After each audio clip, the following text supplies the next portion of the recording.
मी काय करतो आता, सरळ सरळ नोकरीचा नाद सोडून देतो. आता माझ्याकडे एक प्लॅन आहे. कसा प्लॅन आहे? मी काय करतो आता, 10 लग्न करतो. अरे बाप. 10 लग्न केल्यावर लाडक्या बहिणीचे 2100 रुपयांनी किती येतील? 21,000 रुपये. 21,000 रुपये. 21,000पैकी 11,000चा किराणा. किती उरले? 10,000 रुपये. 10,000 रुपये झाले लाडक्या बहिणीचे. प्रत्येक बायकोला मी पाठवणार कामाला.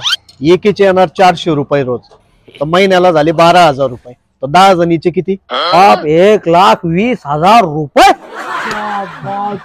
1,20,000 रुपये झाले ते, आणि 10,000 रुपये झाले लाडक्या बहिणीचे.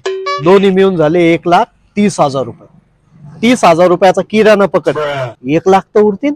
1 लाख ते एका महिन्याचे झाले 12 लाख. तर 10 वर्षाचे 1 कोटी रुपये. पैसाच पैसा. प्रत्येक पोराच्या नावे टाकतो 5-5 लाख रुपये. 50 लाख तर उरतील. मग पण मला असं वाटतंय माझ्या पूर्ण प्लॅनवर आता पाणी फेरल्या जाणार. कसं काय? मला कोणी पोरगीच देऊ लागलं नाही. अरे साले